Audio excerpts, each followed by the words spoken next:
네, 안녕하십니까. 아라캐스트 윤성민입니다. 네, 안녕하세요. 아라캐스트의 노경빈입니다. 네, 이제 세 번째 저희 라이브 방송인데요. 오늘은 아마 많은 분들이 관심 있는 주제로 좀 저희가 찾아왔습니다. 여러분들이 사실 개원할 때도 문제인데 개원하고 나서 원장님들이 가장 큰 문제가 또 뭐냐라고 물어보면 대부분 공통적으로 대답하는 게 채용입니다. 그렇죠. 뭐 직원 관리라든지 이런 데서 네, 직원 관리죠. 네.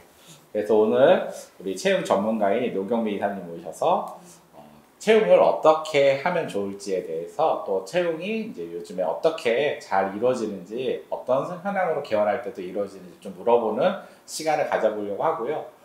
그리고 라이브 방송이니까 질문이 있으신 분들은 이제 질문을 남겨주시면은 또 그 질문에 맞게 또 대답을 드리도록 하겠습니다.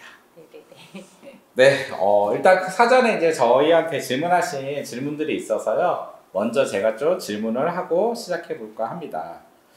일단 이사님이 이제 채용을 해주실 때 이제 어떤 관점으로 이제 채용 준비를 도와주고 해주는지가 일단 좀 궁금하네요. 네네네. 이제 제가 가장 안타까운 거는 이제 여러 가지 이제 채용에 대한 좀 막연한 생각들, 좀 어려움들을 이제 가지고 오시는데, 그러면서 이제 원장님들께서 그래서 채용에 어떻게 준비하고 계세요? 하면 직종별로 뭐 몇 명의 인원 정도를 좀 뽑아야 되지 않을까요? 정도만 생각하고 계세요. 그런데 이러한 어떤 이 정도의 준비 가지고는 이제 원장님들께서 개원 준비할 때 이렇게 좀 펼치고 싶은 치료도 있으시고 뭐 어떤 좀 구현하고자 하시는 그런 병원 컨셉이나 모델들이 있으신데 이런 것들이 구현이 잘 안 돼요. 그래서 제가 그게 가장 안타깝거든요. 그래서 원장님들 저희가 뭐 컨설팅 브랜딩이라든지 이런 뭐 차별화라든지 이런 컨셉들을 잘 정해드렸는데 개원하고 나서 보면 그게 잘 실현되지 않는 이 병원들을 이제 많이 보게 돼서 그런 부분이 안타까운데 이제 그런 부분들에 대한 어떤 이유들을 보면 이제 채용 관점에서 이유들을 보면 이제 원장님이 아무리 그것들을 내가 잘 해낼 거야 하는 수행 능력이 있다고 할지라도 직원들이 그 컨셉을 몰라요. 그리고 그런 비전이나 그런 모델을 좋아하지도 않아요. 그리고 또 교육하지 않아요. 그러다 보니 당연히 그게 실제화되지 않는 부분들이 이제 굉장히 안타깝고요. 그래서 이제 제가 말씀드리고 싶은 거는 뭐냐면 이제 개원 전에 우리가 브랜딩이 이런 컨셉들이 제대로 구현되려면 어떤 직원이 적합한가에 대한 관점에서 채용을 준비하셔야 되세요. 그래서 이제 저희 채용팀에서는 가장 첫 번째로 하는 게 이 진료 이제 그런 어떤 치료의 어떤 그런 특화된 치료 프로그램들을 이제 환자가 오는 그 순간부터 진료 받고 나가는 모든 그 순간을 먼저 그 진료 흐름의 설계도를 아주 구체적으로 그리는 것부터 시작을 하거든요. 그러면 이제 각각의 접점별로 이제 어떤 직무들이 이제 고객과 만나는 접점 그리고 그 후방에서의 어떤 직원들이 해야 되는 어떤 그 접점에서 직무들을 막 도출을 합니다. 그래서 접점별로 그 브랜딩대로 그 컨셉대로 수행할 수 있는 직무들을 이제 도출을 해서 그렇다면 그 직무를 수행하려면 어떤 역량을 갖춰야 되는지 그리고 어떤 직무 경험을 갖고 있어야 되고 또 어떤 인성적인 면에서 어떤 성품을 갖고 있는지 이런 것들의 역량을 설계하거든요. 그래서 그것에서부터 이제 채용을 저희 채용팀에서 이제 채용을 스타트를 해요. 이것이 바로 이제 채용 기획이 채용 설계거든요. 그래서 이제 어떤 관점에서 채용을 준비해야 되냐라고 이제 물어보셔서 이제 말씀을 드리면 이거예요. 이제 브랜드가 이제 잡았던 어떤 컨셉이나 브랜드가 브랜드답게 구현되려면 어떤 직원이 우리 병원에 적합할까의 관점에서 시작하는 것이 올바른 채용의 스타트라고 할 수 있습니다. 네. 우리가 브랜드의 완성도 사실 채용이라고 그러고 병원 서비스의 완성도 채용이고 네네네. 사실 병원 서비스 어떻게 잘해야 되나요? 라고 물으면 또 사실 채용 서비스를 잘할 수 있는 직원을 찾아야 되는 거잖아요. 네네네. 그래서 채용이 단순히 이제 분리된 일이 아니라 지금 우리 이사님께서 채용이 브랜드라든지 병원 비전이라든지 모든 그거와 일치하는 직원을 뽑는 게 이제 가장 중요한 이제 관점이다라고 말씀해 주신 것 같아요. 네. 이제 그런 관점에 맞게 이제 뽑으려면은 보통 이제 어떤 단계로 어떤 프로세스 이 절차가 있잖아요. 네. 뽑으면 될까요? 네. 이제 저희가 이제 채용팀에서 이 채용 프로세스 모듈이 계속 지금 업데이트되고 있어요. 저희가 더 오프닝이라는 이 브랜드 저희 개원 팀이 런칭되고 나서 거의 뭐 30여 개 병원에 이제 채용을 저희가 이제 계속 도와드렸는데, 그러니까 저희의 채용의 이제 성과 지표는 한 4가지가 있어요. 그래서 첫 번째의 성과 지표는 지원자 수예요. 원장님들께서 내가 개원 준비하는 병원인데 우리 병원을 어떻게 알고 지원을 해? 하면서 그 걱정이 많으세요. 원장님들 대부분 지원이 없다고 하시죠? 실제 지원이 없어요. 예, 그래서 오픈을 못 하겠네 이렇게 실제 미뤄지는 병원도 있어요. 예, 그래서 지원자 수를 최대한으로 확보하는 것이 이제 첫 번째 KPI고요. 두 번째는 면접 참여율이에요. 이게 노쇼율을 줄이는 거. 이것이 이제 저희의 성과 지표고요. 이제 세 번째 성과 지표는 최종 수락률이에요. 최종 수락률을 최대한, 이게 무슨 말이냐면 입사 제의를 이제 원장님께서 이 직원이 되게 괜찮네. 그래서 입사 제의를 한다고 해서 다 예, 저 원장님이랑 일하고 싶습니다 하지 않아요. 그렇죠. 그런데 이제 그랬을 때 입사 수락할 수 있는 그 최종 수락률. 그리고 이제 네 번째 KPI는 채용 소요 기간이에요. 그래서 이게 한도 끝도 없이 계속 오래 걸리면 안 되기 때문에 저희가 이제 한 달 안에 이 채용이 적합한 직원들로 개원 시점에 확보되는 것을 목표로 이제 저희가 이렇게 진행하고 있고요. 그래서 저희가 이 모듈을 이제 말씀을 좀 드리면, 이제 첫 번째로는 이제 채용 설계, 아까 그 진료 흐름 설계도를 스타트해서 직무 도출해서 이제 채용 설계를 첫 번째로 하고요. 그 다음에 이제 그거에 맞게끔 모집이 들어가죠. 그래서 서류 선발해서 1차 전화 면접을 저희가 실시를 합니다. 1차 전화 면접 실시하고 2차로 이제 영양 면접을 실시를 하고요. 그 다음에 최종 선발해서 이 입사자들이 개원 초기에 이 병원 모델을 어떤 컨셉으로 갈 것인가를 잘 알고 직무에 들어가서 정착될 수 있도록 이제 프리보딩이랑 온보딩을 저희가 이제 진행을 하고요. 그런 다음에 이제 수습 평가에서 이제 정직원 근로계약을 진행할 수 있도록 이제 저희가 이제 진행을 해드리는데요. 저희가 그렇게 이제 모듈을 계속 이제 업데이트를 해서 저희가 최근에 이제 진행했던 병원들을 보면 지원자 수가 거의 뭐 100명 가까이는 저희 기본으로 확보를 하는 것 같아요. 최근에는 이제 뭐 진료과별로 조금, 뭐 지역별로 조금은 다르기는 하지만, 그리고 면접 참여율이 최근 100% 면접 참여까지 저희 끌어냈습니다. 노쇼 제로, 노쇼가 제로였어요. 전화 면접을 했다는 거죠. 아니, 이제 영양 면접의 노쇼가 제로였고요. 전화 면접에서 저희가 이제 한번 걸렀기 때문에 가능했던 것 같습니다. 그리고 이제 최종 수락률이 100%, 거의 대부분 최종 수락률이 100%가 나와요. 그리고 채용 기간이 이제 최근에 15일, 보름 만에 이 모든 절차가 맞춰졌던 기록도 세웠거든요. 그래서 이제 저희가 충분히 지원서 받고, 충분히 면접 보고, 역량에 적합한 직원들로 이제 최근 모두 다 최종 입사를 시켰습니다. 네, 아마 이제 여기까지 들으시면은 지금 듣는 원장님들이 사실 익숙한 단어들이 아니라서 아까 뭐 1차 전화 면접 본다, 역량 면접 본다, 그리고 뭐 프리보딩 한다, 온보딩 한다 이런 게 사실 HR 쪽 용어라서 아마 이 무슨 소리인가 하셨을 거예요, 사실은. 여기서 중요한 거는 이제 세계적으로 제가 볼 때 지금 이제 아까 우리 이사님께서 KPI 성과지표라고 했는데 이 4가지 성과지표를 얘기하셨잖아요. 이 성과지표에 맞게 체계적으로 채용도 설계를 해야지 결국 아까 뭐 한 100명 정도 지원을 하고 매번, 그리고 참여율도 거의 대부분 그 전화 면접을 통해서 이제 참여를 면접 안 올 고객들은 정말 많이 안 와요. 네, 미리 걸러낸다는 거잖아요. 예. 전화 면접은 조금 뒤에 한 번 또 말씀을 드리겠습니다. 일단 여기까지 들으면 되게 이제 저도 사실 최근에 많은 원장님들이 체육 때문에 저한테 이제 문의를 해주셔요. 그러면은 첫 번째가 정말 지원자가 없다. 뭐 3개월 내내 지원자가 없다. 그리고 진짜 어렵게 뽑았는데 또 이제 안 나오더라. 이런 것들이 이제 다반사다 보니까 이제 그때마다 제가 기존에 했던 채용 방식을 바꿔야 된다는 얘기를 많이 하세요. 그래서 실제 어떻게 하는지 들어가 보면은 정말 너무 공고문부터 너무 그냥 뭐라고 해야 되나? 지원하고 싶은 마음이 크게 들지 않아요? 예, 들지 전혀 않게. 그래서 더 많이 갖고 계신데 이 병원은 충분히 좋은 비전도 있고 좋은 어떤 경영적인 생각도 있는데 왜 이렇게 채용에 대해서 이렇게 제대로 노출을 못 시킬까라고 한 적도 많이 있어요. 그래서 이런 것들을 하나하나 참 체계적으로 만드는 게 매우 중요할 것 같고, 그럼 이제 여기서 궁금한 게 이제 그렇게 해서 뽑았어요. 뽑은 직원들은 이제 오랫동안 이제 근무를 하는지. 이제 그거에 대해서 궁금하신 분들이 많으실 텐데, 이제 채용이랑 그러니까 이거예요. 선발과 고용 유지는 다른 영역이에요. 그런데 연결되는 부분은 분명히 있습니다. 왜냐, 고용이 유지되는 거에는 상당히 많은 요소들이 필요해요. 그 중에서 조직 문화가 가장 크게 작용을 하겠죠.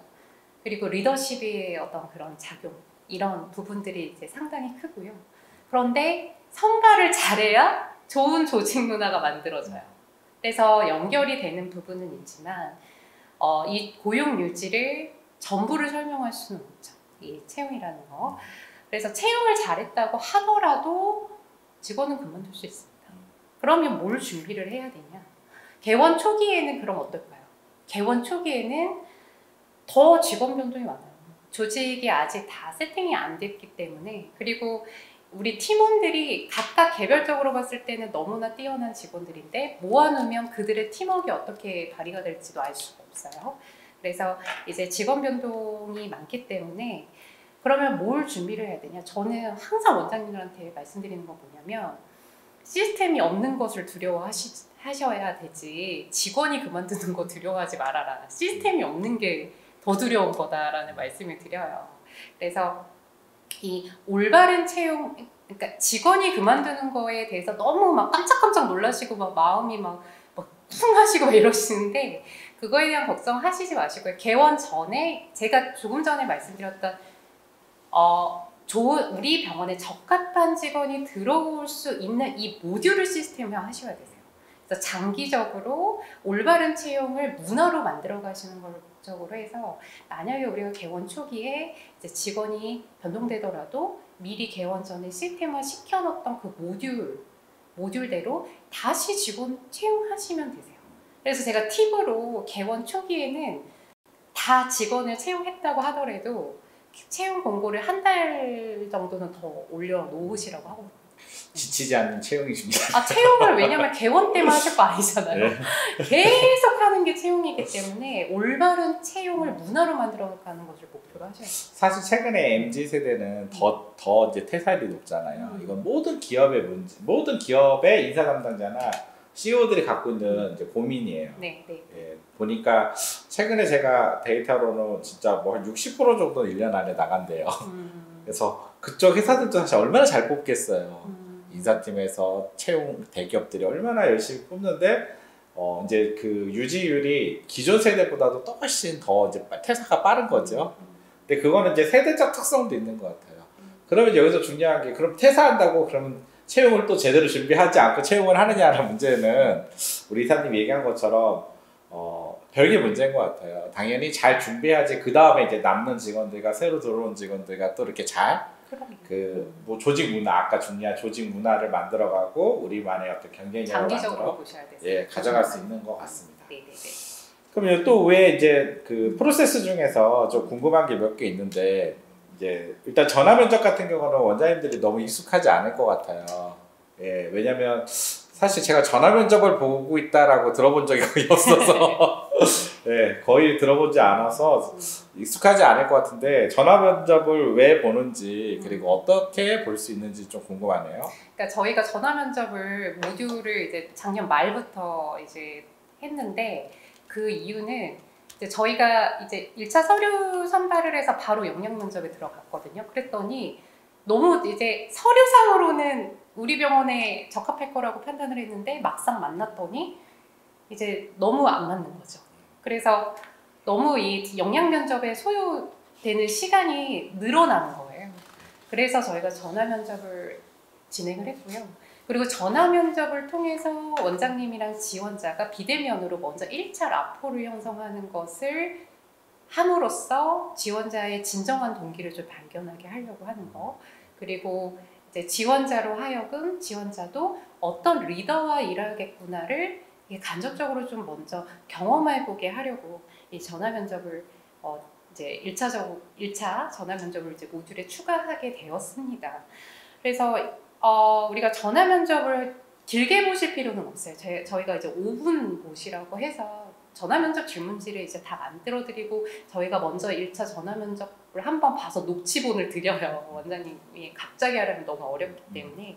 근데 저희가 이제 가장 중요하게 다루는 질문이 우리 병원에 지원하신 이유와 그리고 저희가 이제 원장님께 우리 병원의 비전과 어떤 인재를 모집하고자 하는가에 대한 글을 굉장히 진솔하게 블로그에 스토리텔링 하시라는 말씀을 항상 드리거든요. 그래서 그 작업하신 블로그 글을 보셨는지를 전화 면접을 통해서 체크합니다. 근데 가끔 저 안 봤는데요? 이런 분들이 계세요. 크게 관심이 없는 거예요. 그냥 여기저기 찔러본 거예요. 그런 분은 저희가 패스 안 시켜요. 저희가 영양 면접에서는 이제 전화 면접은 탈락이 되고요.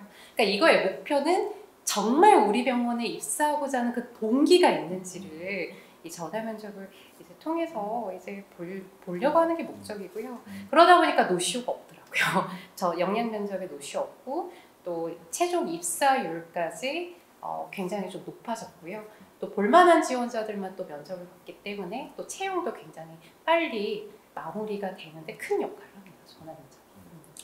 아마 또 여기까지 들어보면 원장님들이 지원자도 없는데 어떻게 전화 면접까지 보냐 라고 하실 수 있을 것 같아요. 높여야 돼요. 예, 그래서 아까 우리 이사님께서 말씀하신 이제 지원율을 높이는 이제 전략 부분을 우리가 많이 안 다뤄주셨는데 지원율을 이제 높이기 위해서 이제 원장님 공지도 그렇고 좀 전에 말씀하신 미션이나 비전도 읽어보게 하고 이런 여러 가지 어떤 프로세스들이 있는 거죠. 이제 이런 걸 볼 때 이제 직원들이 더 지원을 하게 되는 거죠. 네.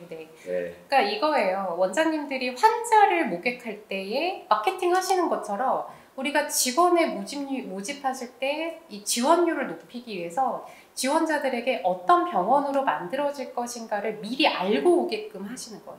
광고하신다고 생각하셔야 되시는 거예요. 가장 중요한 이제 핵심적인 얘기를 해주신 것 같아요. 네.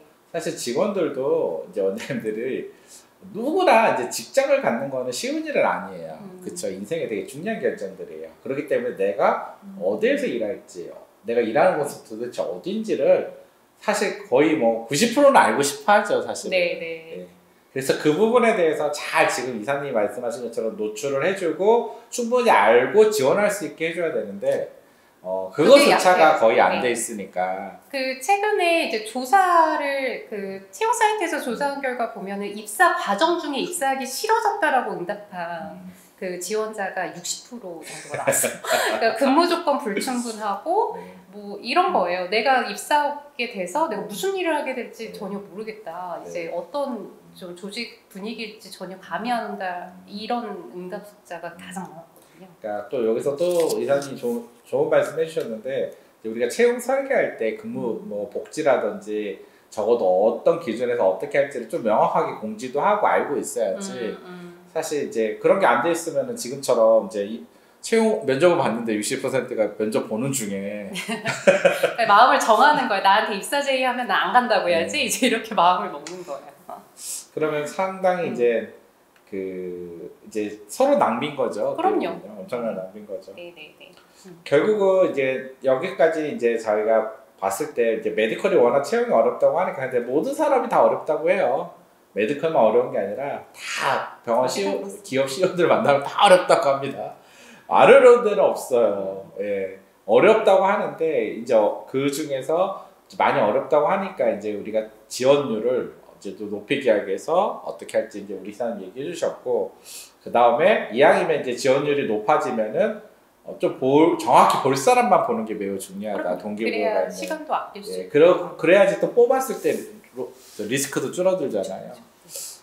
그러면 이제 그렇게 해서 이제 전화 면접이 필요하다까지 얘기했어요. 그럼 아까 또 프로세스에 이제 2차 영양 면접이라고 얘기를 하셨는데 이제 영양 면접이라는 것도 익숙하지 않거든요. 네, 네. 원장님들이. 그래서 영양 면접이 이제 뭔지 좀 한번 설명 한번 해주셨으면 좋겠어요. 네. 이거예요. 면접 볼 때 원장님들 또 걱정되시는 게 이제 개원 예정 중에 원장님들이 무슨 질문을 던져야 될지 모르겠다. 이런 말씀 많이 하시고요. 그리고 개원이 선생님들도 그래요. 무슨 면접을 무슨 질문을 해야 될지 모르겠다. 이제 그 실제 그런 의료 종사자분들의 어떤 커뮤니티에 가서 면접 후기들을 제가 한 번씩 보거든요. 이제 별 황당한 면접 경험들이 상당히 많아요. 이제 너무 황당한 질문들도 많이 하시고. 그러니까 이거예요. 직무 역량을 분별할 수 있는 면접을 보셔야 되세요. 그러니까 직무를 수행할 능력이 있는가를 보는 것이 면접이에요. 그러니까 이거예요. 이력서만 봤을 때 그리고 면접을 볼 때 본인한테 마이너스 될 부분을 말할 사람은 없어요. 그죠? 그래서 다 좋게 얘기하죠. 그렇죠. 다 뛰어나 그러면 보이죠. 뭐예요? 입사하고 나면 저 사람 면접 볼 때는 잘한다고 하더니 잘할 것 같았는데 영 아니야. 이런 경우 되게 많으시죠. 그래서 그런 것들을 피하기 위해서 이제 영양 면접을 보셔야 되고요. 그렇기 때문에 뭐예요? 채용 설계할 때 영양 기준을 정하셔야 되는 거예요. 직무를 수행하는데 어떤 역량이 필요한가. 그래서 진짜 할 수 있는지 할 수 없는지 진위 여부를 검증하는 것, 이것이 정확한 역량 면접의 정의예요.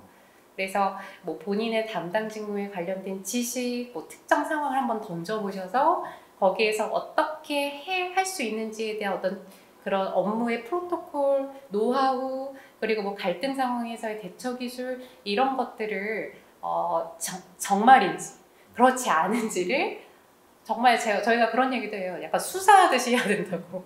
그래서 이런 것들의 진위 여부를 파악하는 것이 바로 역량 면접입니다. 네. 대부분 원장님들이 이제 저희가 면접하는 거 보면은 그냥 단답식으로 뭐 잘할 수 있으세요? 뭐 잘하세요? 그러면 이제 직원들은 다 네 잘할 수 있습니다. 네. 뭐 크게 의미 없는 네, 그런 식으로 사실 많이 질문을 던지는데 이제 영양 면접이라는 게 이제 그 사람 갖고 있는 역량을 파악하기 위해서 아주 뎁스 있게 어떤 상황들을 계속 파고 들어가면서 그 사람의 역량을 끄집어내는데 사실 두세 번 그렇게 질문하다 보면은 진짜 경험이 있고 해결할 수 있는지 문제를 이거를 해결 못하는지가 나와요 사실. 그래서 거기까지 이제 들어가야 된다라고 하는 거잖아요. 그럼 어떤 부분들을 이렇게 역량 면접을 좀 이렇게 나누어서 좀 이렇게 체계적으로 볼 수 있을까요? 그래서 이제 세 가지가 필요해요. 이제 역량 면접에는 이제 첫 번째는 역량이 필요하죠. 우리 병원에 적합한 직원이 갖춰야 되는 필요 역량이 이제 필요하고, 두 번째는 어떤 면접 기술을 쓸 것이냐, 그러니까 어떤 질문 기술을 쓸 것이냐에 대한 면접 도구라고도 하거든요.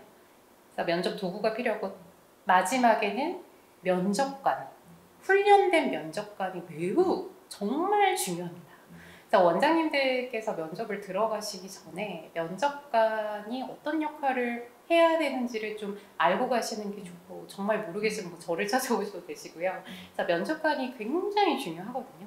그리고 또 하나는 이제 사람에 따라서 다르게 면접을 보시면 안 돼요. 그래서 면접 기준이나 면접 질문지를 미리 만들어 놓고 구조화된 좀 상황을 만들어서 거기서 지원자를 공정하게 평가하셔야 되시거든요. 그래서 미리 질문지를 이제 만들어 놓으셔야 되고, 이제 저는 이제 기업의 그 면접 그 전문가들이랑 같이 스터디도 하고 많은 활동들을 하고 있는데, 기업들 뭐 공기업이나 대기업들은 1년에 면접 그 인사채용팀에 그 면접관으로 선발되신 그 분들을 그 교육을 엄청 시켜요. 면접관 훈련을. 기업도 이 면접이 너무 중요하니까.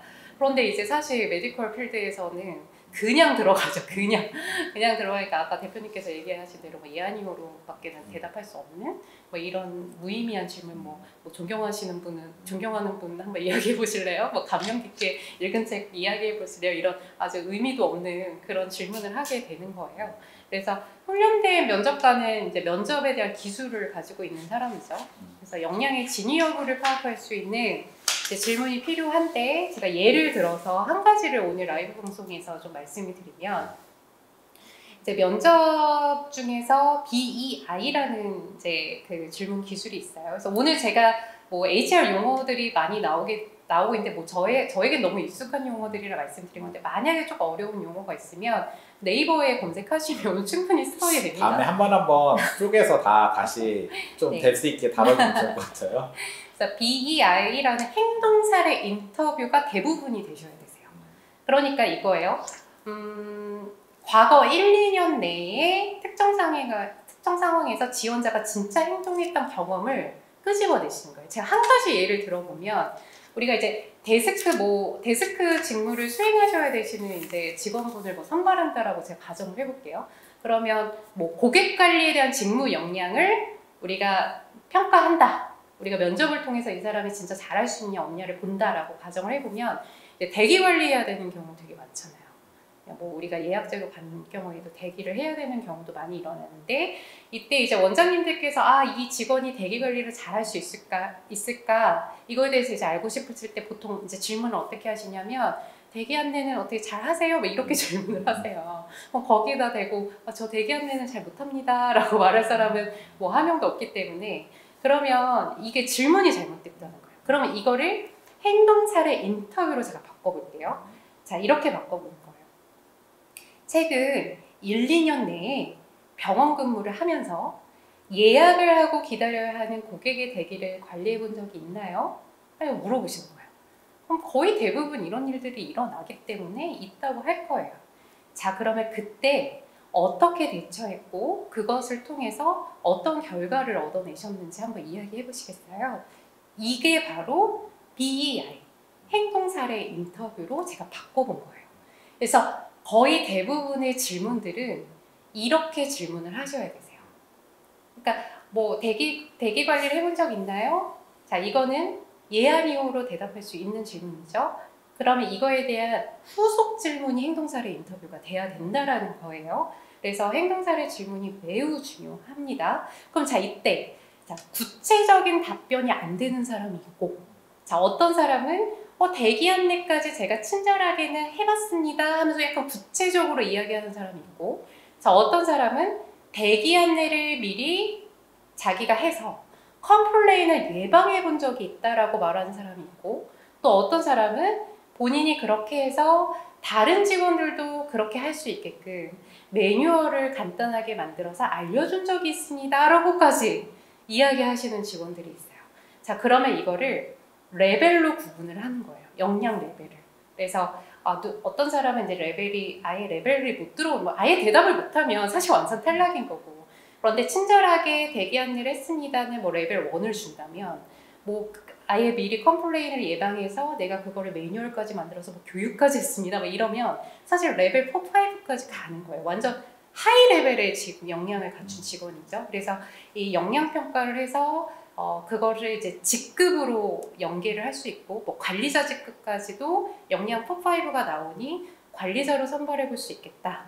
이런 어떤 평가 결과가 나올 수가 있겠죠. 아니면 약간 대답이 약간 얕은 대답이 나오면 그래도 어떻게 해야 되는지는 잘 알고 있으니 뭐 신규 직원으로 입사는 시켜볼 수 있겠다. 이런 이제 평가 결과가 우리가 도출해 볼 수가 있다는 겁니다.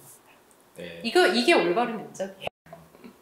아마 이제 예를 하나 들어주셔서 그래도 이제 좀 이해는 하셨을 것 같은데, 사실 이제 기업은 다 역량 평가를 하고 있잖아요. 그렇죠. 역량 면접을 하고 있어요. 그래서 이제 원장님, 이제 이게 참 재밌는 게 병원은 기업은 사실 아까 우리 이사님이 이제 그 인사 담당자들이 이제 계속 그 더 좋은 면접을 위해 더 채용을 위해 되게 많은 이제 학습도 하고 스터디도 하고 또 새로운 세대 계속 공부도 하고 그러는데, 왜냐면 그 분야도 상당히 너무나 넓고 사실 뎁스 있게 공부할 게 많잖아요.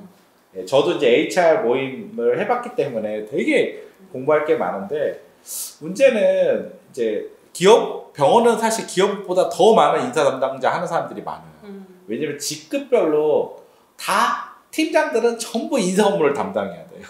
네, 왜냐면 원장님도 뽑지만 사실 물리치료실은 물리치료 팀장님이 직원을 뽑게 되고, 그렇게 생각하면 저는 모든 관리자들이 정말 HR 교육을 가장 많이 받아야 되고 필요한 것이 병원인 것 같다는 생각이 들어요. 정말 많이 필요합니다. 그런데 한 명을 뽑더라도 이게 필요하거든요. 한 명. 왜냐하면 원장님이 구현하고자 하는 병원이 구현돼야 되잖아요. 그러니까 한 명을 뽑더라도 이 모듈, 이 스템이 필요한 거예요. 그래서 너무나 중요한 부분인 것 같아요. 사실 HR에 대해서 공부도 하고 관리자들이 또 네. 어떻게 좋은 인재를 뽑을 수 있을지, 그리고 어떤 방식, 지금 얘기한 프로세스들을 어떻게 하고 어떤 질문을 할지, 또 지금 우리 이사님께서 역량평가라고 했는데 그런 직급별로 이제 역량 등급은 또 어떻게 나눠서 우리는 질문하고 뽑을 건지, 기준을 어떻게 정할 건지, 이런 것들이 전부 학습이 필요하고 이런 과정들이 필요한 것 같습니다. 네. 최근에 얼마 전에 이제 채용하는 병원이 있었는데 이제 관리자가 채용을 한 명도 못 뽑았다고 하더라고요. 그래서 내가 오히려 천만다행이라고 했어요. 왜냐면 이런 부분들을 전혀 학습해 있지 않은 상태이기 때문에 뽑아봤자 올바른 직원을 뽑을 수 없었을 거다. 그래서 이걸 학습하고 제대로 직원을 뽑아라 했더니 이제 느끼고서 이제 공부를 해서 뽑겠다라고 한 관리자도 있는데요. 뭐 원장님들도 똑같고, 원장님들은 당연하고, 리더들은, 그리고 관리자들이 그런 그 교육이 많이 필요할 것 같다는 생각을 하고요. 사실 뭐 얘기하다 보니까 저희 시간이 다 됐어요. 너무 빠르죠. 아마 너무 많은 그 범위를 얘기해 주셔서 되게 아쉬울 것 같아요. 이제 시간이 될 때 우리가 질문, 아까 역량 질문은 또 어떻게 할 수 있는지 그 부분만, 또 아까 역량도 등급은 어떻게 평가는 어떻게 할지, 예, 이런 것들을 또 한 번씩 전화면접도 이제 콜 녹음해서 준다고 했는데 이제 전화면접도 어떻게 할 수 있는지 이런 거를 하나하나 좀 쪼개서 들려줄 수 있는 시간이 있었으면 좋겠다는 생각을 했고요. 네, 마지막으로 이제 시간이 됐으니까 우리 이사님이 채용을 너무 많이 담당하고 있어요. 뭐 거의 한 달에 몇 개씩 하고 계시는데 그 채용을 하면서 가장 중요하다고 생각하는 게 무엇인지 해주시고 이거요. 저희 채용팀에서 가장 난감할 때가 원장님이 좋은 병원을 만들겠다는 어떤 비전이나 컨텐츠가 구체적이지 않을 때예요. 이게 있어야 환자도 오지만 직원도 오거든요. 그래서 직원들이 정말 좋은 비전을 실현하는 병원에서 일하고 싶지, 모두 다 그렇잖아요. 그래서 저는 이제 채용의 일단 시작을 이 마음을 움직이는 좋은 병원을 만들겠다라는 이 비전이 이제 가장 중요한 것 같고요. 그리고 이런 올바른 채용의 어떤 그 프로토콜, 제가 앞에 말씀드렸던 그 4가지 성과 지표에 맞아 들어오는 이 채용 프로토콜을 개원하고 나서 갑자기 하려면 쉽지 않아요.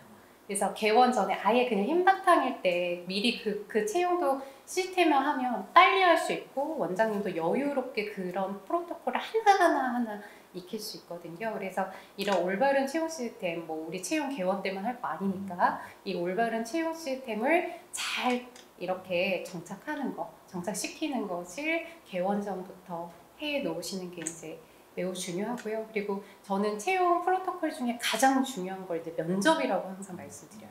그래서 전문화된 면접을 보실 수 있도록 또 항상 공부도 좀 하시고, 어려우면 뭐 저 같은 사람 있으니까 예, 저를 또 찾아오셔도 되시고요. 그래서 계속 그렇게 스터디하면서 그런 프로토콜들이 개원 이후에도 좀 잘 스며들 수 있도록 잘 해보시면 좋을 것 같습니다. 네, 우리 이사님이 또 이제 마지막에 또 본질 경영의 본질, 그 우리가 매번 얘기하다 보면 나오는 본질이 있어요. 사실 끝에 가면 꼭 미션과 비전이 딱 걸리는 것 같아요. 사실 너무나 중요하기 때문에 계속 나오는 것 같고요. 그리고 이제 우리가 시스템 경영을 제가 많이 얘기하는데, 시스템 경영에서 가장 중요한 게 저는 HR 분야라고 생각을 해요. 가장 시스템을 만들 수 있거든요, 한편으로는. 네. 그래서 이번 기회에 병원 HR은 금방 이사님 얘기한 것처럼 거의 병원 경영하는 때는 평생 해야 되잖아요. 그래서 저는 한 번 정도 제대로 전문가를 통해서 우리 병원의 HR 시스템을 구축해 놓으셔라.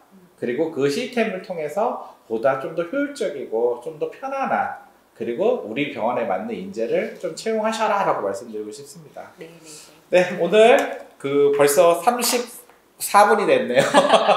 네, 오늘 수고하셨고요. 오늘 하다 보니까 할 얘기가 너무 많을 것 같아요. 원장님들도 알고 싶은 내용들이 더 뎁스 있게 많을 것 같으니까요. HR 쪽으로 좀 자주 유튜브를 통해서 들려줬으면 좋겠습니다. 네, 감사합니다. 네, 감사합니다.